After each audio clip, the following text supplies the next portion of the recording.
Hello everyone, কী অবস্থা সবার? আজকে আমরা একটা বিষয় নিয়ে আলোচনা করব, সেটা হচ্ছে বাইনারি বিয়োগ। তো বাইনারি বিয়োগ হচ্ছে আজকে আমরা এমন একটি রুলস সম্পর্কে জানব যেখানে হচ্ছে যে আপনার ক্যারি নিয়ে কোনো পেন খাইতে হবে না। হ্যাঁ, ক্যারি নিয়ে পেন মানে কি? ক্যারি নিয়ে পেন মানে হচ্ছে যখন আপনার জিরো উপরে যখন জিরো নিচে যখন ওয়ান চলে আসে তখনই হচ্ছে যে আপনাকে ক্যারি নিতে হয়। তো এইভাবে বিয়োগ করতে গেলে অনেক স্টুডেন্টরা অনেক ধরনের প্রবলেম ফেস করে। তো আজকে আসলে দেখাবো যেমন একটা ওয়ে, যে ওয়েতে হচ্ছে যে আপনি এই জিনিসটাকে ইউজ না করেও হচ্ছে আপনি বিয়োগ করতে পারবেন, যে কোনো ধরনের বিয়োগ, দশমিকের হোক দশমিক ছাড়া হোক, যে কোনো ধরনের বিয়োগ আপনি করতে পারবেন। আচ্ছা, তাহলে আমরা হচ্ছে একটা এক্সাম্পল দিয়ে শুরু করি কিভাবে সেটা সম্ভব। এখানে দেখেন 1 - 1 0, ঠিক আছে, সমস্যা নেই। এখানে আসলো কত? 0, এখানে আছে কত আমার? 1। তো এখন আমি কি করব? পাশের ঘরে যাব, গিয়ে বলবো যে ভাই আমাকে একটা 1 দরকার, তুমি আমাকে 1 দাও। তো সে কি করবে? সে তার কাছে যেহেতু 1 আছে, সে রিটার্ন হিসেবে সে 1 দিবে হচ্ছে 2টা। তাহলে এই 1 এবং এই 1 আমরা বাদ দিয়ে দেব, থাকবে হচ্ছে এই 1। তাহলে এখানে থাকলে হচ্ছে কত আমার? সে যেহেতু 1 দিয়ে দিছে, তাহলে এখানে আছে কত? 0।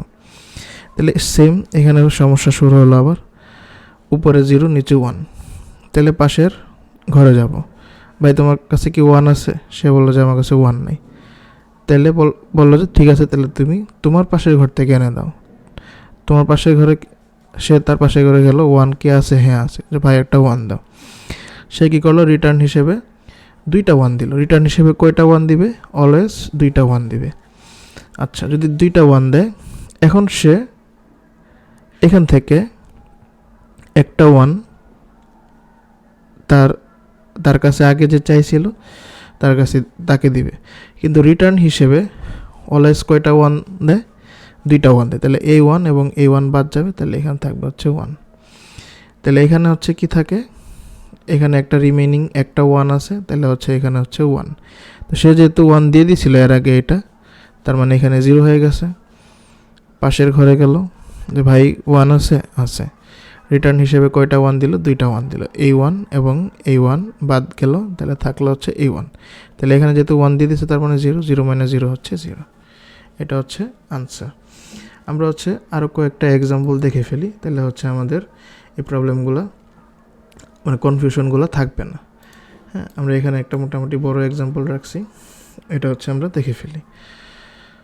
ওকে, তো এখানে হচ্ছে এখানে প্রবলেমের শুরু, উপরে 0 নিচে 1। তাহলে আমি পাশের ঘরে যাব, এখান থেকে একটা না মানে রিটার্ন দিলে 2টা 1, এই 1 এবং এই 1 বাদ দিয়ে দিব, থাকবে হচ্ছে এই 1।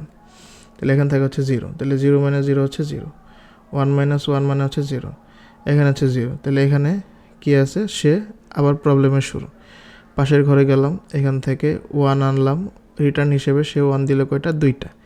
এই 1 এই 1 বাদ হচ্ছে এখানে একটা 1 থাকলো, সে যেহেতু 1 দিয়ে দিছে, তার মানে এখানে 0, তাহলে মানে 0 - 0 0, 1 - 1 মানে হচ্ছে 0।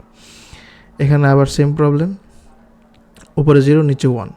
তো পাশের ঘরে গেলাম, 1 কে আনলাম, রিটার্ন হিসেবে 2টা 1 দিল, এই 1 এবং এই 1 বাদ গেল, তাহলে জাস্ট থাকবে হচ্ছে 1। এখানে হচ্ছে যেতে হবে, যেহেতু এখানে 1 দিয়ে দিচ্ছে, তার মানে 0 এবং 0, 0 - 0 হচ্ছে 0। এটা হচ্ছে আনসার, খুব ইজি। এখন আমরা দশমিক সহ কয়েকটা এক্সাম্পল দেখি।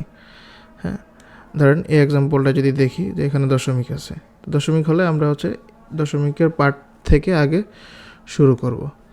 হ্যাঁ, দশমিকের পার্ট থেকে আগে শুরু করব। তাহলে এখানে আছে 1, এখানে আছে 1, 1 - 1 হচ্ছে 0, 1 - 0 হচ্ছে এখানে 1, 0 - 1 প্রবলেমের শুরু। তাহলে এখানে হচ্ছে পাশের ঘরে গেলাম, এখান থেকে একটা 1 আনলাম, রিটার্ন হিসেবে সে 2টা 1 দিল। তাহলে এই 1 বাদ দিয়ে দিব, এখানে থাকবে হচ্ছে জাস্ট 1। তো এখানে যেহেতু সে 1 দিয়ে দিছে, তার মানে এখানে 0 হয়ে গেছে। তো তাকে কি করতে হবে? আবার পাশের ঘরে যাইতে হবে। পাশের ঘর থেকে কি করলো? সে 1 আনলো, রিটার্ন হিসেবে কয়টা 1 দিল? 2টা 1 দিল। এই 1 এবং এই 1 বাদ গেল, তাহলে এখানে থাকবে জাস্ট হচ্ছে 1, দশমিক দিয়ে দিলাম। তার মানে এই দশমিকের পার্ট আমাদের কাজ শেষ। যেহেতু একটা 1 দিয়ে দিছে, তার মানে কি এখানে 0 হয়ে গেছে, তাহলে 0 - 0 কত? 0। 1 - 1 কত? 0। 0 - 0 কত? 0। 1 - 1 কত? 0। 1 - 0 কত হচ্ছে? 1। এ হচ্ছে আমাদের আনসার। খুবই ইজি। এখানে ক্যারি নিয়ে কোনো ঝামেলা আপনাকে পোহাতে হচ্ছে না। এখন আমরা